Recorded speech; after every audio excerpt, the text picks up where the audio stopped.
Baye Mass ci gan gi tey ñu fas yéene si xam waxtaan saa su ne comme d'habitude ni ñu koy faral di defee Kër Seen Influenceur di émission boo xamante ne dafay faral di dalal ay ndaanaan waaye dafay faral di dalal ñu ràññee bu baax a baax ci seen ay yëngu-yëngu tey nag ñu dalal kenn ci artistes yi mu doon koo xamante ne wax dëgg fa yàlla doon na koo xamante ne kenn dootu ko présenté ci réseau yi à travers li nga xamante ne moom la nekk def Baye Mass maa ngi lay nuyu tudd la siyaar. maa ngi lay fay moom frère moom di la jaajëfal bu baax maa ngi sant bu baax naka àjjuma bi. sant bu baax alhamdulilah. est-ce que yaa ngi ci jàmm bu baax. ngi sant bu baax kay. alhamdulilah bon maa ngi lay fay bu baax a baax di nuyu aussi ñiy toog di ñu seetaan fii moom sama kër la. macha allah surtout loolu. parce que man ak yow yàgg nañu. waaw yàgg nañu surtout loolu man ak yow boo xoolee des années ci ginnaaw. waaw exactement jàpp naa ne première apparition yi ma def. yow laa ko defal quoi ak l'autre ton frère Fou. waaw je pense voilà donc maa ngi lay bëggee bu baax a baax. jaajëf mon frère. ayca mi ngi noonu di la kontaanee bu baax émission bi nag biitu bii la dafay daal di gaaw. très bien émission yoo xamante ne question réponse la ñu bay jël sa temps exactement donc Baye Mass kenn dootul laajate kat mooy Baye Mass kenn dootul présenté ci réseau yi ci plateforme yi comme ça su ne li ñu koy faral defee mais tuuti rek si ñi nga xamante ni peut-être mooy nouvelle génération bi nga xamante ne bu ñu bëggoon xam Baye Mass tuuti rek nga briefing. bon artiste chanteur boo xam ne mi ngi débuté sa carrière professionnelle en 2017.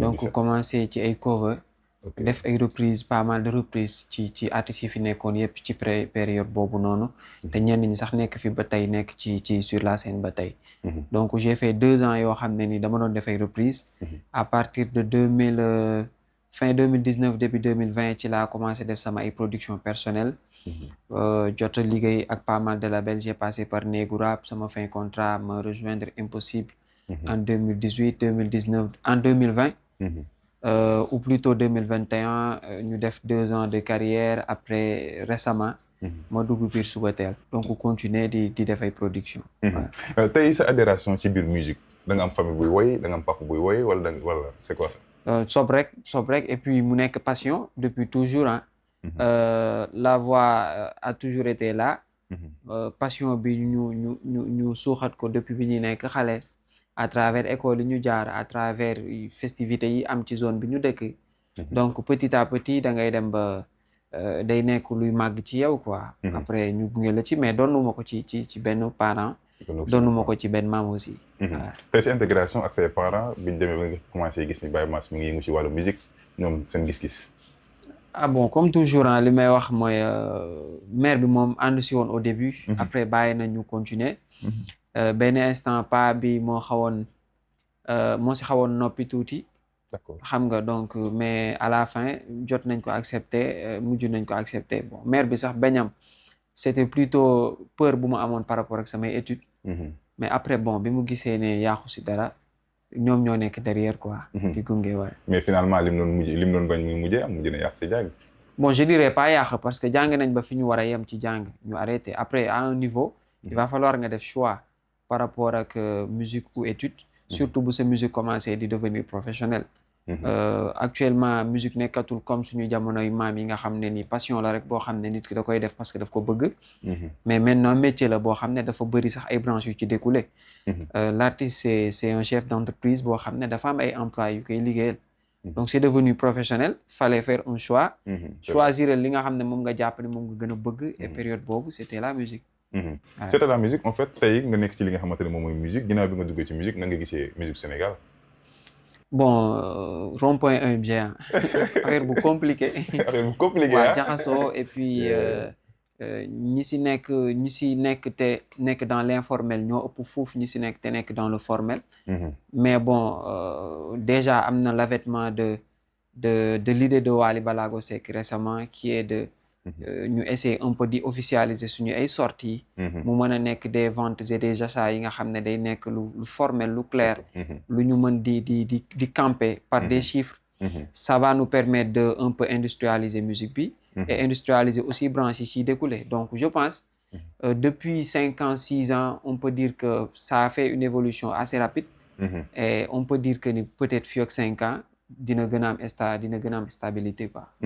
jàpp nga ni musique Sénégal tey mën na dem foo xamante ni peut-être tey lu Sénégalais yi wala sax luy wër ci àdduna wërngal képp la.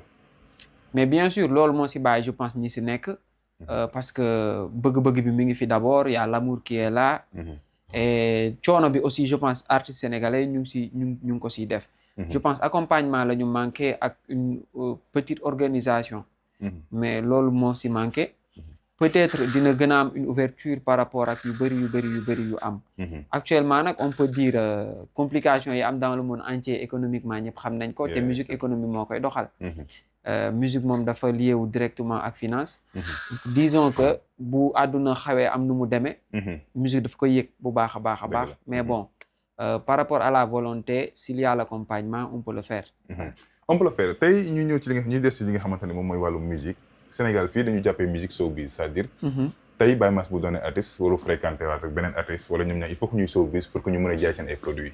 tey jii te leer nga ni Baye Mass war na mën a jaay produit am sans autant que moom mooy showbiz c'est-à-dire ñun Sénégal balaa ñu def benn produit il faut que ñu def bad buzz mooy man il faut que ma def benn affaire pour waajal benn affaire tey nan ngay gisee loolu en tant qu'artiste. Bon, il y a un peu de ça hein, mais aussi c'est à chacun de faire un choix par rapport ak moom lan moo nekk ses inspirations ak lan moo nekk ses objectifs.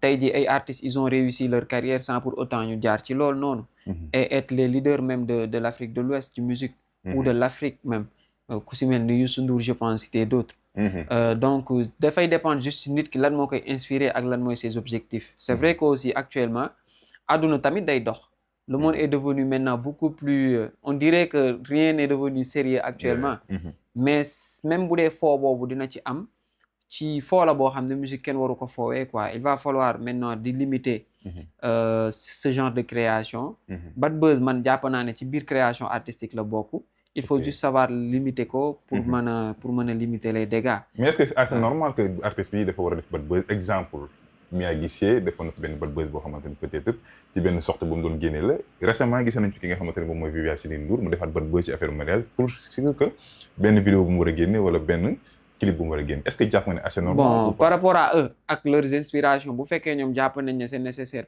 pour faire avancer leur carrière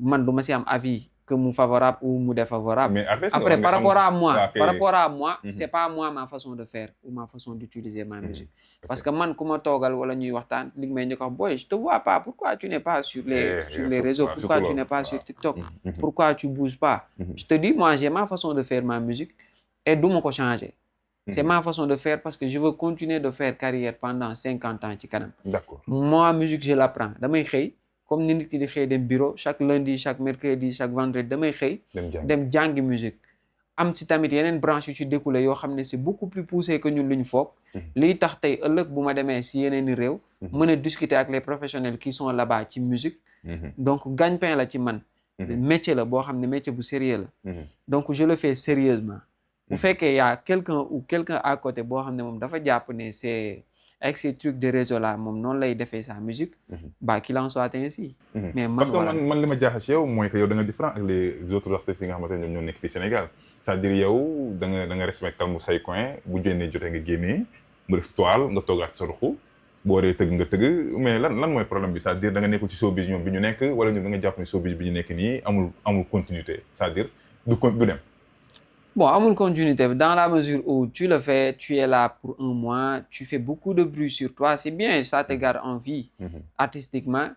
Après, keneen ñëw def la même chose, après donc c'est bien. Je dis pas que c'est mauvais, c'est bien. Même en milieu entreprise, il faut parfois am benn saay-saay, loolu c'est bien, hein? C'est pas mauvais. Moi, je le faisais pas, dama ko supprimer woon totalement ci sama carrière.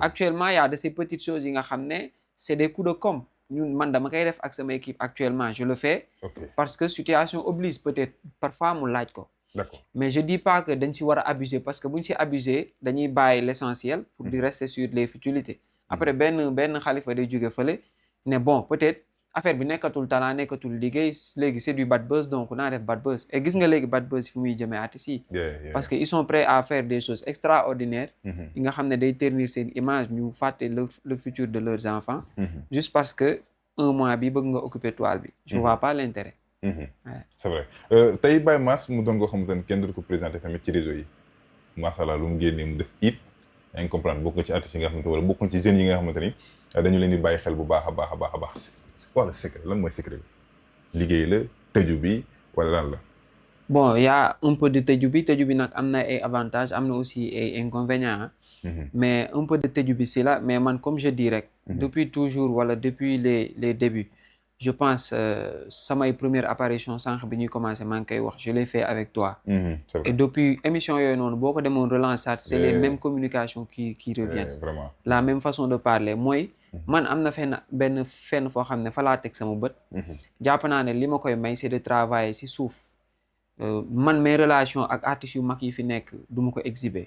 te pourtant presque ñoom ñëpp xamante nañ. mes relations ak artistes yi du ma ko exhiber du ma ko wane pourtant man ak ñoom ñëpp ñenn ñi damay demalanteeg ñoom ñenn ñi on partage sur beaucoup de choses.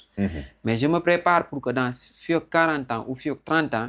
ma mën a bokk sur les leaders de ce pays parce que peut-être mën naa am yeneen aspiration yu dul musique kese. te loolu li ma koy may c'est de soigner mon image si sama cursus yëpp. ou si sama carrière yëpp. donc secret bi loolu kese la il faut une organisation constance et puis nga nekk sur l'essentiel. après nag en cours de route. du ñàkk yenn yi dina am xam nga yenn wax yi mën nañ du ñàkk mu am mën na ñëw. xam nga mën na ñëw mën na ñëw tey mën na ñëw suba on ne sait jamais. mais bés bu ñëwee tamit du tax ñu ëpp ci ñu ëppal ci quoi. ñu ëppal ci quoi voilà tey da nga jàpp ni benn artiste boo xamante ne dafa war a def carrière dafa war a am notoriété bu baax. mais bien sûr. mais bien sûr parce que c'est soit tu es là soit on t'oublie surtout actuellement nga xam ne les artistes dañu bëri. sortie yi léegi dafa gaaw. production yi léegi dafa gaaw avec ton téléphone et tu te mets dans un coin tu peux faire quelque chose. donc léegi dafa gaaw la production dafa gaaw donc tu dois être là ton nom doit être là tu dois être vivant. mais nag tu dois choisir si ban yoon nga war a nekkee fii. genre pas nekk fii n'importe comment. nekk fii avec une bonne image avec une image de qualité. et puis voilà. ok Modou Taken c'est-à-dire Baye Mass ñu bari dañ ko xam ci ndaw la bu dem. deewee na deewee na ndaw bu dem. Sénégalais yi di ko challenge ku ci am dese boo xëy suba li ngay njëkk a def mooy dugal ko mais tey lan moo tax nga ciblé ci côté boobu mariage maanaam son wu mbëggeel son wu dee.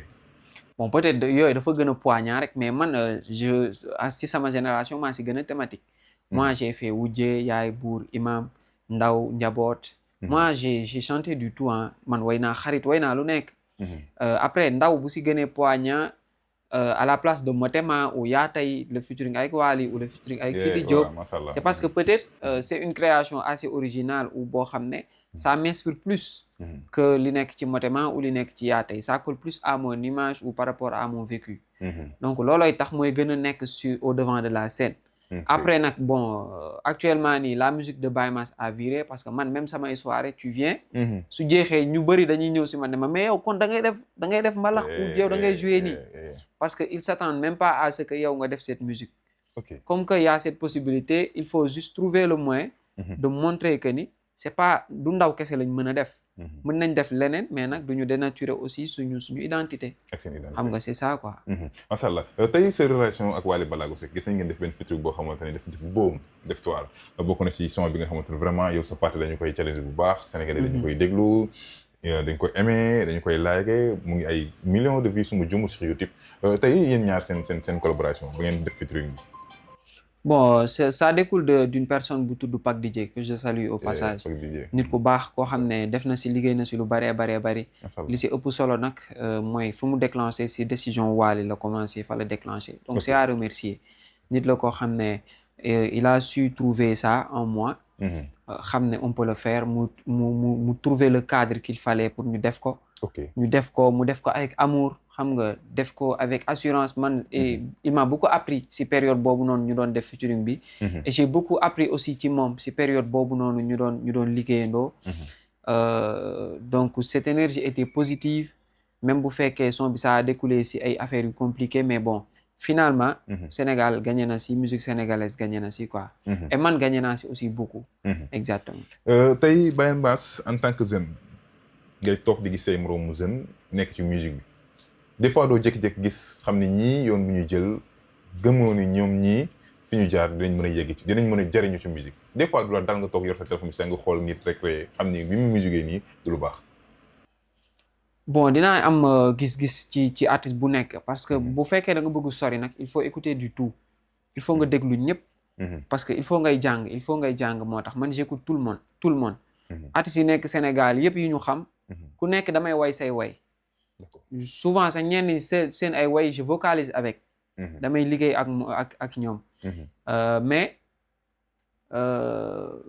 je dirais pas que dinaa toog di am une analyse par rapport à leur futur parce que y a aussi yàlla si biir quoi parce que musique nekkatul aussi talent bi kese quoi si c'était ça kon hiérarchie bi du demee nii mu demee mais y a aussi cette touche bi nekk divine autant pour moi bi nekk si biir bi nga xam ne yàlla moo koy def donc da nga koy accepter mais du tere aussi yow selon mag yi fi nekk fi ñu jaar nga siy étudier di xam kenn ku nekk aussi selon yoon bi mu jël fan la mën a mujj s'il y a cette possibilité man je dis yàlla na ñëpp dem mais man yàlla naa raw quoi macha allah ayca abonné like saa su ne comme ni ñu koy faral defee rek Baye Mass lañ fi daloon ci kër gi comme ni ma ko waxee émission B2B la émission yi questions yi dafay gaaw réponse dafay gaaw xam nga parce que wax dëgg fi yàlla bëgg nañ di ute ak ñeneen ñi comme ni ñu koy faral di defee rek Kër Seen influenceur la saa su ne ñuy faral di dalal nit ñi Baye Mass tey ci lan lañ ko mën a xaram loo xamante ni fii ci kanam tuuti 26 27 29 jàpp 30 bëgg na teg ay jéego yoo xamante ni instant bi Sénégal yëpp mën nañ ko xaar en tant que jeune en tant que ndaw en tant que ku nekk ci yoon en tant que ku nekk ci musique yan projet lañ mën a xaar bon déjà une sortie album parce que bi ñu gëjee génn yàgg na album nga wax de sortie album et je dis même sax je peux même dire 2 albums on va faire album mbalax au vrai sens du terme bu ñu liggéey ay kilifa liggéey si avec Subatel et Lamp que je salue au passage sous la production de Matar Diop Subatel et le manager Am donc ñu sori ci torop mu déjà pare na mais aussi benn sortie de série de sons boo xam ne c'est en acoustique donc mi ngi fi parce que man bi ma gëjee def sortie si samay page boo xoolee mi ngi bëgg a yàgg donc on prépare ça et on va vers des événements parce que Baye Mass aussi c'est vrai toog si sa coin liggéey baax na mais il faut pas s'enfermer parce que nit aussi da ngay jàng si ce qui se passe dans ta carrière nga évoluer si et on s'est dit que ni dafa am benn côté Mass bu xawoon tëju il faut ñu tijji ko et pour ñu tijji ko il faut nga dem vers nit yi il faut nga dem comme mooy créer lii dem vers seen influenceur dem vers Momo dem vers keneen ak keneen gis leen waxtaan ak ñoom kenn ku nekk xool lan la am lan la mën a indi donc on prépare sortie album donc 2 albums je peux dire et des événements yi si gën a précis mooy déjà on va faire Espagne on va faire Madrid ce 29 août inchallah d'accord et actuellement chaque mercredi ñu ngi jouer si benn place chaque mercredi ñu ngi jouer mais Baye Mass est-ce que tamit jotul nag yow tamit nag nga ñëw ci fi gars yi nekk c'est-à-dire nga showbiz comme ni gars yi di showbizé c'est-à-dire nga dund comme c'est-à-dire parce que nee nañ dëkk boo fa nekkee bu fekkee ñëpp def yaram mu ne da ngay ànd ak ñoom def yaram neen non def yaram neen moom baaxul parce que def yaram neen baaxul bon man maa ngi si li ñuy woowee showbiz maa ngi si waaw côté business bi ñu ngi siy liggéey le côté show c'est-à-dire xam nga showbiz Sénégal gars yi ay waxkat la ñuy ut waaw bruit ah waaw bruit mais bon man façon ku ñëwul nii si Mass wax di nga ñëw wax te kenn du la woo c'est-à-dire Mass moom yàgg daf koy téye waaw ku ñëwul wax nii di nga ñëw wax te kenn du la woo teel leen a ñëw man je le dis et je le dis pour ñu nekk si kaw nañ ma xaar parce que man damay ñëw seen kaw mais laata nga défi ñëpp de ay ñoom wala gars yëpp du défi du menace du genre yooyu mais c'est pour dire que bu dee ñu ngi liggéey nañu gën a liggéey parce que man je sais que maa ngi liggéey ok waaw et damay gën a liggéey je le sais mais li ngay wax nii nekk biir Subatel di ko wax Sidi Diop nekk fa Sidi Ka keneen ak keneen mais nga nii nga lancé leen défi non mais par exemple Sidi ñoo bokk kër sama grand la sama kilifa la il va être fier de voir que y a son petit frère qui mais sa bët bi nag même bu fekkee sa grand frère yaa ngi koy xool pour jéggi qui bosse qui travaille mais sama bët c'est romb na ko quoi ma loolu laa gëm quoi gëmu ay booy Sidi Diop ni jëru nga leen di xool ñooñu ay boy non du boy nag kilifa la sama grand xam nga Sidi je le remercie de passage Sidi dama def featuring ak Wally d'accord sama prochaine étape nekk sama featuring ak moom j'ai rencontré une personne extraordinaire nit ku baax a baax mais nag terewul grand yëpp ma def si loo ñoom ñëpp mais macha allah yéen ñaar tamit gis naa ne ngeen def benn featuring boo xamante ni dafa def macha allah waaye exactement est-ce que tamit nekkul ni yow tamit photo boobu noonu sa côté la c'est-à-dire foofu son noos la ba ko seqal rek da nga koy xaw a am na ñoo xam ne bon si son boobu dañ ma si dénigrer il me dit ben pourquoi tu fais ça donc am na si ñoo xam ne tamit il apprécie xam nga bu fekkee en musicalité artistiquement liggéey bi si war artiste bi mi ngi koy def te am na l'équipe derrière ñoom artistes yi xam nañ ne j'ai l'équipe derrière actuellement ils le savent moi actuellement j'ai les meilleurs ci sama équipe et ci côté yëpp si côté ingénierie de son ci côté yu bari et ajustement rek a des ñu on fait bouger la baraque incha allah. macha allah Aïcha mën ngeen ko xaar Baye Mass foofee ci Espagne dina leen jox date bi dina leen dugal affiche bi ci écran bi le 29 août incha allah le 29 waaye tamit mënul ñàkk ci loolu nga xamante ni moom koy joué chaque mercredi gars yi mën ngeen dem am naa ne noos la boo xamante ni chaque mercredi dama ngeen xool ko mu ngi koy yëngal bu baax a baax toog koyam ak ruxam di ko dëbb ba mu nooy Baye Mass ñu ñëw ci li nga xamante ne nag moom mooy d'actualité question d'actualité bokk na ci réew mi Sénégal nan nga gisee Sénégal entre ci li nga xamante ne moom mooy politique bi ak jeunesse. Bon yëngu déjà yëngu parce que pour dire vrai si côté yu ci bari branche yu ci bari si Sénégal actuellement c'est compliqué, c'est très compliqué situation dëkk bi financièrement ñëpp xam nañ ko.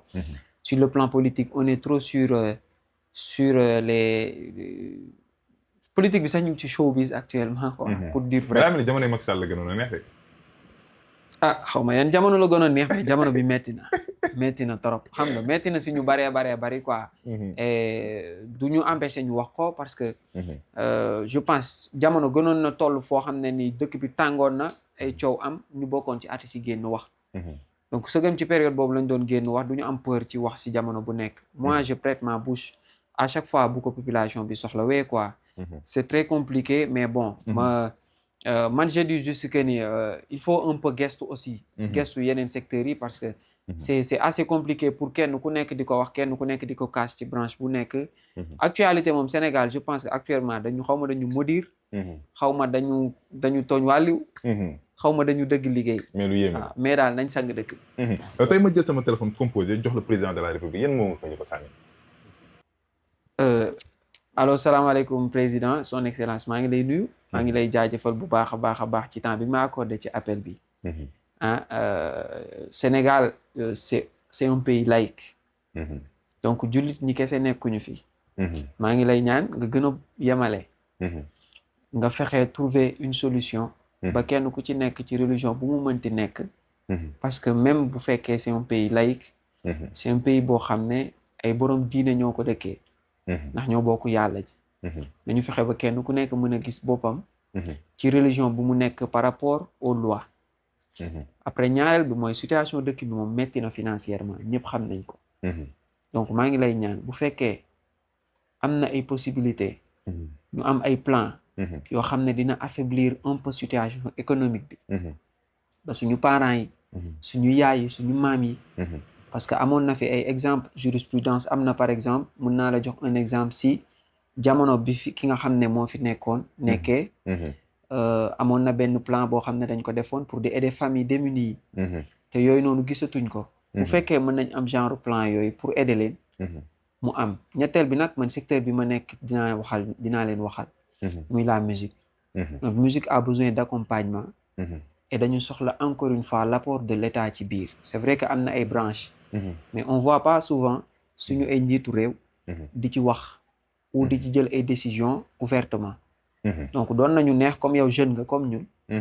nga jël ci des décisions ouvertement. comme ni ngay jëlee ay décisions sur l'économie sur la santé ou leneen ak leneen. donc loolu la maa ngi lay jaajëfal encore une fois. di la wax nag nga jéggale. parce que actuellement Sénégal dafa soxla njéggal. jéggaleel ñu avancer dans la paix. et dans l'harmonie. merci beaucoup. merci beaucoup. loolu am na solo mais dañuy desandi ci ba léegi li nga xamante ne moom mooy question d'actualité bokk na ci li nga xamante ni Baye Mass kenn dootu ko présenté from Thiaroye la. tout récemment barki démb gis nañu benn choc bu métti bu am foofu ci pont Thiaroye bi foofu la ko dem muy Mansour ñu koy ñaanal yàlla suñu borom xare ko àjjana firdawsi su ma juumul sax tey la 8e jour bi tey en tant que ku dëkk foofu noonu bu bari lu mu fay am côté boobu sax surtout côté pont boobu noonu en tant que tamit kooku di suñu frère ñu koy ñaanal yàlla suñu borom xare ko àjjana firdawsi doo ci wax. bon accident yi Sénégal moom c'est énorme. ndogal yàlla mi ngi si yenn yi. mais yenn yi aussi je pense accident yi c'est énorme. il faut qu'on soit exigeant. si sanctions yi. je touche du bois que muy nekk man que mu nekk keneen ak keneen yàlla bu ma dal parce que kenn ñaanul aussi musiba dal la quoi.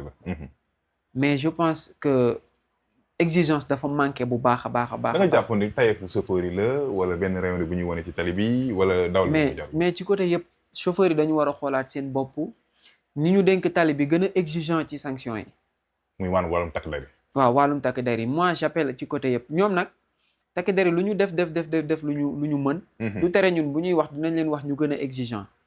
xam nga mais exigence man je pense que dafa manqué ci tali Sénégal bu baax a baax c'est-à-dire doo génn d'un point à un autre te ci diggante bi du xew benn affaire boo xam ne mën nga ko juger yëfu maa tey ou yëfu réewande ou kenn mënul comprendre lan la xam nga te loolu noonu lenn rek mooy tax mu dañ mooy des sanctions parce que nit ki bu xamee ne lii nii bu ko defee poosam moo koy yëg mu yëg si wàcc si ba dee lu mu liggéey ci weer bi yëpp ñu jël ko def ci poosu état nit ki boo xamee loolu noonu balaa moo def benn affaire dina ko xool loolu moo koy régler il faut trouver des sanctions yoo xam ne poos yi daf koy yëg su boobaa kenn ku nekk balaa nga def dara di nga natt sa poos c'est seulement ça. merci beaucoup Aïcha mi ngi noonu waxtu wi xaaj na jëm ci jeex ba léegi ñu desene ci actualité xam naa foofu la ñuy tëjee émission bi ñu jékki-jékki rek ay moment yoo xamante ne wax dëgg faa xawoon na tàng jër gendarmerie Kër Massar jàpp tëj suba ak jàmm kii day dem en tant que artiste nga déggoo ñu si mën nañ ci cité sax même bu dee ñaar ba ñett Pape Seye Diallo As Jon nag keneen ak keneen ci wàllum borom ñaari tur yi en tant que jullit nan nga dégg woon loolu ak bi nga ko déggee daan la def.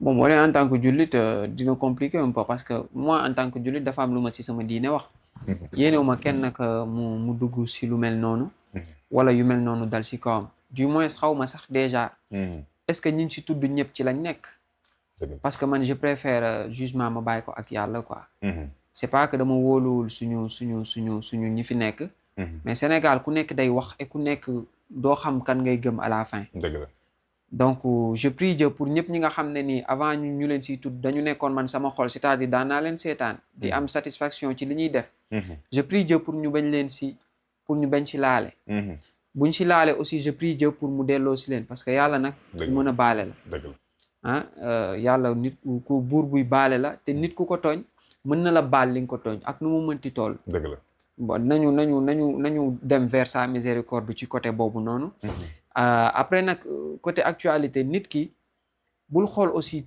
tout ce qui est négatif si moom pour nga génnee ko quoi parce que Sénégal xam nga actuellement fi mu toll kenn ku nekk am na lu ñu la mën a génneel donc bu benn affaire amee ñi nga xam ne ñooy joxe information nañ joxe l'information comme niñ leen ko joxe te bañ a joxe information parce que dañu far ou parce que dañu yéene parce que actuellement c'est comme y a du yéene dans les informations dañuy joxe comme si dañu bëgg gaañ comme si dañu bëgg blesser comme si dañu yéene kii li ko dal ko quoi donc y a un peu de ça après nag yu si mel ni mag ñi war a ñaan nañu ñaan et nit ku nekk kenn ku nekk mu revoir aussi ci fan lay teg tànkam lan lay wax lan lay def parce que aussi y a le divin dans ça quoi ku ne war nga xool sa relation ak sa borom ak lan moo koy rendre meilleur malgré l'homme est fait de défaut ñun ñëpp on a cette partie obscure de nous kenn ku si nekk nag ak fi sa obscurité yam mais na ku nekk jéem a revoir sa partie de lumière en lui et li si des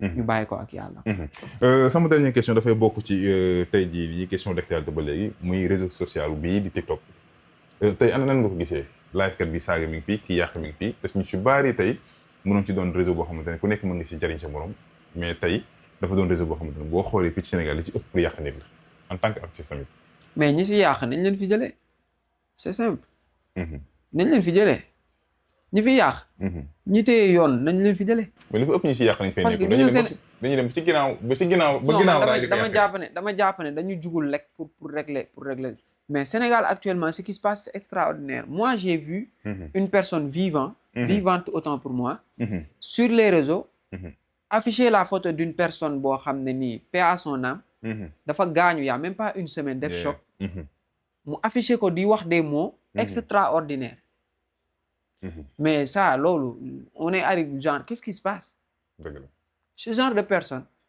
ñooñu ñoo gën a urgent affaire yi ñu nekk di wax nii comprendre nga diw ba mu demee assemblée ba mu demee lii la fa wax ba mu demee lee la fa wax lii c'est urgent parce que lii ça touche l'humanité dafay laal wormawu nit en fait et le plus important ci li fi nekk yëpp nag ñi fi nekk yëpp président ministre député ak ku mu mënti nekk teguñ ko fi pour lu dul nit ñi mën a nekk donc bu ñu demee bay laal intégrité nit et que ñu koy def benn affaire bu normal ça devient grave après Sénégal y a la méchanceté gratuite yow sax da ngay publier nii nit ñëw dugg si saaga la wala mu wax la doo comprendre kenn mënul comprendre après bon man je pense c'est le Sénégalais qui doit rester dans un coin et se revoir quoi le Sénégalais et loolu daf ko war a def en urgence Sénégalais jàpp na ne le monde bouge à cause de lui et benn point la si monde bi. kenn ku si nekk mu ngi concentré wu sur l'essentiel. ñun ñu bëgg a concentré wu sur des futilités. wallaay. après ba kañ. ba kañ. waaw qu'on se revoit parce que et ça je vous le dis et je me le dis. macha allah ayca mi ngi noonu am na solo waxtu wi xàcc na jëm ci jeex ci émission bi nga xamante moom la ñu dalaloon tey sa mot de la fin ak nga jàkkaarloo def face cam def benn motivation bu ndaw pour jeunesse bi wala pour ki nga xamante ne dafay yàq nit ki te wax dëgg fa yàlla nag suñ borom yi dafa suturaal doomu aadama. surtout cette dernière phrase xam naa bu ma si doon wax face cam sax. dinaa toucher des parties un peu personnelles sax si man gis nga Momo. nit dina ànd ak ay nit. ay nit yooyu am fenn fuñ ko toll. sori ko lool ci xolam. waxu benn nit wala jëfu benn nit tax mu ñàkk nit yooyu gis nga man loolu ñi ma ko def baalu ma leen je vous le dis. parce que man j'ai perdu des proches des amis ay nit yu ma jege samay xarit. ay nit yoo xam ne il comptait énormément pour man juste parce que benn nit a dit quelque chose. pensant que loolu noonu mu wax et pourquoi en fait. et le pourquoi. genre qu'on revoie ce qu'on dit. qu'on revoie d'abord balaa ñuy génne benn affaire ci suñu gémmiñ parce que c'est des mots yi nga xam ne day dem dugg ci biir nopp nit ki laal xolam. mu am une position par rapport ak nit koo xam ne dafay représenter et le pire. tu perds des personnes yoo xam ne yow da ngay jàpp ne ñii ñoo la gën a xam ci àdduna. période bi nga leen di perdre. boo xamee boo toppee ba xam lan moo tax ñu toog seen coin. on te dit des futilités bon dégg naa lii dégg naa la. c'est extraordinaire ce qui se passe man ñi ma ko def man personne moi je dis baalu ma leen. donc je vous dis. donnez du bien pour en recevoir. donnez encore une fois du bien pour en recevoir donnez du bien pour en recevoir fii. nit yëpp am ay défauts. nit yëpp am ay qualités. nous on n'est pas des prophètes. on n'est pas duñ ay wàllu duñ ay xutbu ay nit lañ. et puis des artistes nekk ci milieu bu extraordinaire boo xam ne da ngay jaxasoo ak n'importe qui n'importe quand n'importe comment. mais amul benn nit boo xam ne dafay jug. bëgg bon quoi wala bëgg gaañ. wala bëgg def loolu nit man dama jàpp ne nit mënul def loolu. donc ceux qui font ça am na quelque chose qui est derrière. revoyez-vous ou revoyons-nous ñun nañu toogaat suñu coin ñu xoolaat suñu bopp man je le dis. et am na cette partie de moi pour une première nit gis ko. mooy man ku ma waxal benn wax ku ma mës a waxal benn wax. boo xam ne yëguma ko laalew ma si taxew ma si. baalu ma la ko ba nga taxaw ma taxaw yàlla taxaw du ma la ko baal. parce que tu me fais perdre des personnes yoo xam ne ce sont des personnes chères. dans mon intérieur. ay amis tu crées des silences sur des relations yoo xam ne y avait de l'harmonie et y avait de la paix. donc c'est ça quoi donnez du bien et vous en recevrez. c'est ça. ayca am na solo ñu kontaan bu baax ci déplacé bi ñu la déplacé ndax jot. non tout le plaisir est pour moi man maa excusé wu déjà. mënuñ ñàkk vraiment nga doon koo xamante ne saa su ne comme ni ma koy faral waxee jàmbaar nga loolu ci sa waar. et puis xafe nga ba marqué sa empreinte ci musique bi nga xamante ne moom nga nekk waaye tam xafe nga ba bayal sa waar ba kenn du la déggal dara sinon di nga doon bokk ci artistes yi nga xamante ne dinañ xëy suba seen ay vidéo fii de fii mais en tant que jeune yaa ngi koy gérer yaa ngi ci góorgóorlu et puis yaa ngi am notoriété bu bien boo xamante ne ku nekk mën nga toog moom ñu lay ñaanal yàlla carrière yu jàmm ba li nga xamante ne moom nga namm nga koy am dafaa ci xarala gi seen influenceur studio saa su ne comme ni ñu koy faral defee mbégteeg bant lay daal doon ba beneen incha allah daa ngeen jëf merci